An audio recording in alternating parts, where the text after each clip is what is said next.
नमो नमः विद्यार्थियों, संस्कृत विषय की कक्षा 6 में TSN ऑनलाइन क्लास पर आप सभी का स्वागत है। विद्यार्थियों, प्रीवियस वीडियो में हमने रुचिरा प्रथमो भाग है जो आपकी संस्कृत विषय की पाठ्य पुस्तक है बच्चों, उसका जो चैप्टर्स जो पार्ट है वो दिए गए हैं, वो 7 पार्ट तक, चैप्टर 7 तक हमने बच्चों पढ़ा। और साथ ही हमने जो संस्कृत व्याकरण के कुछ टॉपिक्स, शब्द रूपाणी में बालक शब्द और बालिका शब्द का अध्ययन किया बच्चों। साथ ही हमने धातु रूपाणी में हमने पठ धातु और गम धातु का अध्ययन किया। और साथ ही हमने जो संस्कृत के जो नंबर्स है, काउंटिंग है 1 to 20 तक, उसको भी हमने सीखा बच्चों। और आज की कक्षा में हम जो आपका चैप्टर 8 है, पाठ 8 अष्टम है, पाठ है सूक्ति स्तबक है। इस पाठ का बच्चों हम अध्ययन करेंगे जो कि पेज नंबर 46 पर दिया गया है। ठीक है, तो चलते हैं, शुरू करते हैं हमारा पाठ बच्चों। अष्टम है, पाठ है 8वां पाठ सूक्ति स्तबक है। सूक्ति स्तबक है, सूक्तियाँ जो कि कही गई हैं। ठीक है बच्चों, तो इस पाठ में बच्चों श्लोक के माध्यम से सूक्तियाँ कही गई है। अच्छे जो विचार हैं, सुंदर नीतिगत बातें हैं बच्चों, वो सिखाई गई है। ठीक है, तो हम इन श्लोकों का हिंदी ट्रांसलेशन समझे बच्चों। उससे पूर्व हम पेज नंबर 47 पर जो इन श्लोकों से संबंधित जो कठिन शब्द हैं, हार्ड वर्ड्स है बच्चों, पहले उनका अध्ययन कर लेते हैं, उनको समझेंगे ताकि श्लोकों का सभी सूक्तियों का ट्रांसलेशन आपको अच्छे से समझ में आए। ठीक है, तो पेज नंबर 47 पर शब्दार्थ जो सबसे पहला शब्द दिया गया, कठिन शब्द दिया गया, वो है बच्चों उद्यमेन। उद्यमेन, उद्यमेन का अर्थ होता है बच्चों परिश्रम से। ठीक है ना। नेक्स्ट है बच्चों मनोरथई। मनोरथई मीन्स मन की इच्छा से। नेक्स्ट है सिंह। सिंह का अर्थ होता है शेर या लॉयन। नेक्स्ट है बच्चों मृगाहा। मृगाहा, मृगा किसको कहते हैं? हिरण या पशु के लिए प्रयुक्त होगा यह। नेक्स्ट है दरिद्रता। दरिद्रता का अर्थ है दीनता या कृपणता। नेक्स्ट है बच्चों प्रिय वाक्य प्रदानेन। प्रिय वाक्य प्रदानेन, इसका अर्थ होगा बच्चों प्रिय वचन बोलने से। तुष्यंती, तुष्यंती का अर्थ होता है बच्चों संतुष्ट या प्रसन्न होते हैं। नेक्स्ट है मानवाहा। मानवा मीन्स मनुष्य। नेक्स्ट है तस्मात्। तस्मात् का अर्थ होता है इसलिए। नेक्स्ट मीनिंग है बच्चों वक्तव्यम। क्या है नेक्स्ट? वक्तव्यम। वक्तव्यम का अर्थ होता है बच्चों बोलना चाहिए। नेक्स्ट है बच्चों वचने। वचने का अर्थ बोलने में। नेक्स्ट मीनिंग है बच्चों साधितः। साधितः, साधितः का अर्थ होता है बच्चों उपयोग किया। नेक्स्ट मीनिंग है भवेत। भवेत का अर्थ होता है होगा या होना चाहिए। ठीक है बच्चों। Next turn the page students, page number 48 पर चलिए। पेज नंबर 48 पर पहला कठिन शब्द दिया गया है बच्चों सार्थक है। सार्थक का अर्थ अर्थपूर्ण या प्रयोजन युक्त, यानी कि मीनिंगफुल। ठीक है। नेक्स्ट मीनिंग है बच्चों काक है। काक किसको कहते हैं? कौआ। काका मीन्स कौआ। और नेक्स्ट मीनिंग है कृष्ण। कृष्ण मीन्स काला। नेक्स्ट है पिकह। पिकह, पिका किसको कहते हैं? कोयल को कहते हैं। ठीक है, तो कोयल को संस्कृत में क्या बोला हमने? पिकह। नेक्स्ट मीनिंग है बच्चों पिक काकयो हो। पिक काकयो हो, यानी कि पिक यानी कोयल और काक मीन्स कौआ, तो पूर्ण रूप से इसका अर्थ होगा बच्चों कोयल और कौवे में। नेक्स्ट मीनिंग है प्राप्ते। प्राप्ते, प्राप्ते का अर्थ होता है बच्चों आने पर। नेक्स्ट मीनिंग है गच्छन। गच्छन का अर्थ गम धातु है बच्चों इसमें, तो गच्छन का अर्थ हुआ जाता हुआ। नेक्स्ट है पीपीलक है। पीपीलक है, तो पीपीलक किसको कहते हैं? नर चींटी को कहते हैं बच्चों। नेक्स्ट मीनिंग है याति। याति का अर्थ हुआ जाता है। नेक्स्ट मीनिंग है योजना नाम। योजना नाम, योजना नाम मीन्स 4 कोसों का, लगभग 12 किलोमीटर। ठीक है। नेक्स्ट मीनिंग है बच्चों शतानी। शतानी किसे कहते हैं? शतानी बोलते हैं 100 को। 100 यानी मीन्स हंड्रेड्स। नेक्स्ट है अगच्छन, ठीक है ना। गच्छन मीन्स जाते हुए, और अगच्छन लग गया तो ये आपके बन जाएगा बच्चों भूतकाल का, पास्ट टेंस का सेंटेंस पास्ट टेंस का वर्ड हो गया ये बच्चों, ठीक है। तो अगच्छन का पूर्ण रूप से अर्थ होगा न चलते हुए, ठीक है। नेक्स्ट है वैनतेय। वैनतेय किसको कहते हैं? गरुड़ को कहते हैं बच्चों, ठीक है। तो बच्चों अभी हमने जो आपका पाठ है सूक्ति स्तबक है चैप्टर 8, उसके सभी कठिन शब्दों के अर्थों को समझा बच्चों, ठीक है। और चलते हैं पुनः हम पेज नंबर 46 पर, जहाँ पर हमारे जो सूक्तियाँ दी गई हैं संस्कृत में, जो श्लोक दिए गए हैं उनको समझते हैं। सबसे पहला श्लोक है बच्चों, उद्यमेन ही सिद्ध्यन्ति कार्याणि न मनोरथै न ही सुप्तस्य सिंहस्य प्रविशन्ति मुखे मृगा।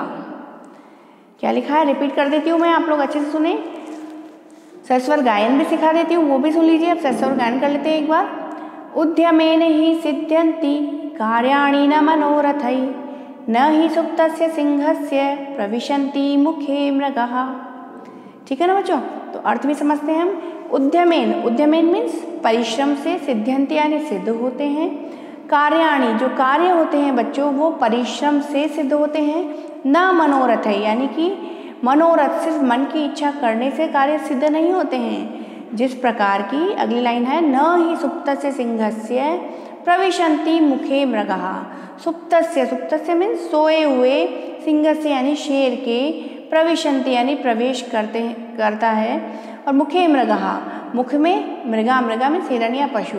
तो कहने का तात्पर्य है बच्चों कि परिश्रम करने से ही कार्य सिद्ध होते हैं, सिर्फ मनोरथ करने से, मन की इच्छा करने से कार्य सिद्ध नहीं होते हैं। जिस प्रकार के सोए हुए शेर के मुख में जो पशु है या हिरण है वो अपने आप से आकर के प्रवेश नहीं करते हैं। अर्थात यदि मैं साधारण भाषा में बताऊं तो अर्थ होगा बच्चों इसका कि सभी कार्य क्या होते हैं? परिश्रम से सिद्ध होते हैं, और केवल इच्छा करने या सिर्फ सोचने मात्र से पूरे नहीं होते हैं। जैसे कि सोए हुए शेर के मुंह में पशु स्वयं प्रवेश नहीं करते।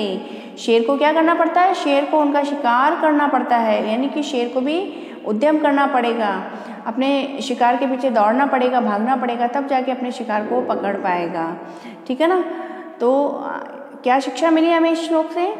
हमें शिक्षा क्या मिली कि हमको केवल इच्छा करने से हमारा काम पूर्ण नहीं होगा, हमको उसके लिए क्या करना पड़ेगा? परिश्रम करना पड़ेगा। नेक्स्ट श्लोक है बच्चों, पहले सस्वर गायन कर लेते हैं, फिर एक बार अच्छे से सिखा दूंगी कि किस तरह से इसको आपको उच्चारण करना है। तो सुनिए आप लोग। पुस्तके पठित पाठ जीवने नैव साधित किम भवेत तेन पाठेन जीवने यो न सार्थक। एक बार पुनः सुनिए। पुस्तके पठितः पाठः जीवने नैव साधितः किम भवेत तेन पाठेन जीवने यो न सार्थक है। यानी कि पुस्तकें पठितः पाठ है, पुस्तक मीन्स अपनी जो बुक है, वो जो आपकी जो पुस्तक है, किताब है, उसमें पढ़े हुए पाठ से यदि आपका जीवन है, जो जीवन है वो नैव साधित है, मतलब कि साधित नहीं होता है, जीवन सफल नहीं होता है, किम भवेत तेन पाठेन, तो फिर उस पाठ को पढ़ने से मतलब उस पाठ के पढ़ने से क्या उससे मतलब है कि जिससे आपका जीवन आपका सार्थक नहीं होता। यानी कि कहने का तात्पर्य बच्चों कि पुस्तक में पढ़ा हुआ पाठ या ज्ञान यदि जीवन में उपयोग नहीं किया, अतः जो पाठ जीवन में सार्थक नहीं है, तो उस पढ़े हुए पाठ को का क्या हो, अर्थात उससे क्या लाभ है। कहने का तात्पर्य जो सीखने की बात है बच्चों वो ये है कि पाठ में दिया गया जो संबंधित जो शिक्षा होती है उसको आपको अपने जीवन में ग्रहण करना चाहिए और अपने जीवन को सार्थक बनाना चाहिए, ठीक है ना। नहीं तो ऐसी पुस्तक को पढ़ने से कोई मतलब नहीं है, सिर्फ आप ऐसे ही पढ़ेंगे और उससे अपना जीवन यदि सार्थक नहीं करते हैं तो, ठीक है। तो नेक्स्ट श्लोक पढ़ते हैं बच्चों। नेक्स्ट उक्ति दी गई है, प्रिय वाक्य प्रदानेन सर्वे तुष्यन्ति जन्तवः तस्मात् प्रियं हि वक्तव्यं वचने का दरिद्रता। तो पुनः रिपीट करती हूँ मैं। प्रिय वाक्य प्रदानेन सर्वे तुष्यन्ति जन्तवः तस्मात् प्रियम ही वक्तव्यम वचने का दरिद्रता। प्रिय वाक्य प्रदानेन मीन्स हुआ कि प्रिय वचन बोलने से सर्वे मीन्स सभी, तुष्यन्ति मीन्स संतुष्ट होते हैं, जन्तव मीन्स प्राणी या मनुष्य, यानी कि प्रिय वचन बोलने से सभी संतुष्ट होते हैं। तस्मात् प्रियम ही वक्तव्यम, तस्मात् मीन्स तो फिर, प्रियम ही वक्तव्यम प्रिय वचन बोलने में का दरिद्रता क्यों गरीबी क्यों। कहने का तात्पर्य है बच्चों कि प्रिय वाक्य बोलने से सभी मनुष्य प्रसन्न होते हैं, इसलिए हमें प्रिय या मधुर वाणी ही बोलनी चाहिए। और बोलने में क्या गरीबी फिर, अर्थात हमें बोलने में कंजूसी नहीं करनी है, यानी कि हमको प्रिय वचन बोलने में कभी भी कंजूसी नहीं करनी है, क्योंकि सभी मनुष्य, सभी प्राणी प्रिय वचन बोलने से संतुष्ट होते हैं, सेटिस्फाइड होते हैं। ठीक है, तो हमें हमेशा कैसा बोलना चाहिए, प्रिय वचन बोलने चाहिए। ठीक है, नेक्स्ट चलते हैं नंबर 4 पर। गच्छन् पीपीलको याति योजनानां शतान्यपि अगच्छन् वेनतयोऽपि पदमेकं न गच्छति। पुनः रिपीट करती हूँ, सुनिए। गच्छन् पीपीलको याति योजनानां शतान्यपि अगच्छन् वेनितयोऽपि पदमेकं न गच्छति। ये जो एस जैसा चिन्ह लगा हुआ बच्चों, इसको पुनः स्मरण करवा दो, इसे अवग्रह चिन्ह कहते हैं और इसका उच्चारण ऐसे किया जाता है। ठीक है, तो पहले मैंने आपको जो नंबर 4 जो श्लोक है, सूक्ति जो दी गई है बच्चों, उसका मैंने सस्वर गायन सिखाया और रिपीट करते हुए मैंने उसको आप शुद्ध उच्चारण किस प्रकार करेंगे वो भी बताया। तो चलते हैं हम इसका जो अनुवाद है, हिंदी अर्थ है वो समझ लेते हैं। गच्छन में गम धातु है, तो गच्छन का अर्थ हुआ जाते हुए। पीपीलको जो नर चींटी है वो चलते हुए, जाते हुए। योजनानां शतान्यपि, योजन मीन्स 12 कोस तक, यानी कि वो 100 योजन तक भी वो क्या करती है, चली जाती है। और अगच्छन् वेनतयोऽपि, और नहीं जाते हुए, नहीं चलते हुए जो गरुड़ होता है वो पदम एकम, एक पद भी, एक पैर भी वो नहीं चलता है, नहीं जाता है। कहने का तात्पर्य है बच्चों कि जो चलती हुई नर चींटी है वो सैकड़ों कोस तक चली जाती है, बिना रुके वो चलती जाती है। ठीक है, परंतु न चलता हुआ गरुड़ एक कदम भी नहीं जा पाता। अतः सदा हमको क्या करना चाहिए, चींटी की तरह, चींटी की से शिक्षा लेते हुए हमको सदा आगे बढ़ते रहना चाहिए। ठीक है, यदि हम आलस्य में एक जगह बैठ जाएंगे, अब जो गरुड़ होता है उसके पंख भी होते हैं, वो चाहे तो उड़ान भर सकता है, लेकिन वो आलस में वो यदि नहीं चाहता है तो वो ऊंची उड़ान भी नहीं भरता और एक कदम भी नहीं बढ़ाता है। और चींटी इतनी छोटी प्राणी होकर, इतना छोटा जीव होकर भी वो 100 योजन तक, 100 कितनी लंबी दूरी बिना रुके, वो बिना थके कंप्लीट कर लेती है। तो शिक्षा क्या मिली हमें इससे, हमको ये शिक्षा मिली है कि हमको सदा आगे बढ़ते रहना चाहिए। ठीक है, नेक्स्ट अंतिम सूक्ति दी गई है बच्चों। काकः कृष्णः पिकः कृष्ण को भेदः पिक काकयो वसंत समये प्राप्ते काकः काकः पिकः पिकः। ठीक है, एक बार सस्वर गायन भी सुनिए। काकः कृष्ण पिकः कृष्ण को भेदः पिक काकयो वसंत समये प्राप्ते काकः काकः पिकः पिकः। कहने का तात्पर्य है बच्चों, काका मीन्स कौवा और कृष्ण मीन्स काला, पिका मीन्स कोयल।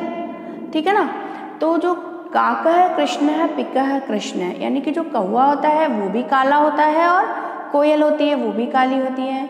को भेद है पिक काकयो, तो फिर कौवे और कोयल में भेद क्या है। नेक्स्ट लाइन है, वसंत समये प्राप्ते, जो वसंत काल का समय होता है उस समय पता चल जाता है, ज्ञान हो जाता है कि कौन कौवा है और कौन कोयल है।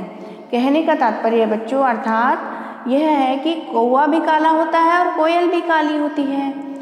तो फिर कौवे और कोयल में क्या भेद होता है, क्या उनमें डिफरेंस होता है। तो वसंत ऋतु आने पर पता चल जाता है कि कौवा तो कौवा होता है और कोयल कोयल ही होती है। हमको पता है कौवा काँव काँव करता है, उसकी जो कौवा बोलता है वो किसी को भी अच्छा नहीं लगता है। और कोयल जो होती है वो वसंत काल में, वसंत ऋतु में वो क्या करती है, मीठा गाना सुनाती है। तो जब कोयल मीठी आवाज़ में बोलती है, मीठा गाना सुनाती है, तो सबको सुनने में भी मधुर लगता है और पता भी लग जाता है कि कौन कौवा है और कौन कोयल है। कहने का तात्पर्य, सीखने की बात, शिक्षा या पद बात आप लोगों के लिए ये बच्चे ये है कि ऊपर से आवरण से, आडंबर युक्त आवरण से बाहर दिखावा करने से कोई कितना ही एक जैसा दिखता हो, लेकिन जब जिसका समय आता है उस समय उसमें जो एबिलिटी, जो योग्यता होती है बच्चों, उससे प्रमाणित हो जाता है कि कौन इंटेलिजेंट है और कौन नहीं है। कहने का तात्पर्य ये है। ठीक है बच्चों, तो आज की कक्षा में बच्चों हमने जो आपका चैप्टर 8 है उसके सभी कठिन शब्दों के अर्थों को समझा बच्चों, और साथ ही हमने जो सूक्तियाँ हैं उनको हिंदी अनुवाद से ही समझा। आशा करती हूँ जो सूक्तियों में जो शिक्षाएं दी गई है बच्चों वो आप अपने जीवन में धारण करेंगे। ठीक है, अगली कक्षा में हम फिर मिलते हैं और पाठ के जो अभ्यास प्रश्न हैं उनको समझेंगे बच्चों। आज की कक्षा में इतना ही, अगली कक्षा में फिर मिलते हैं, तब तक के लिए शुभम मंगलम।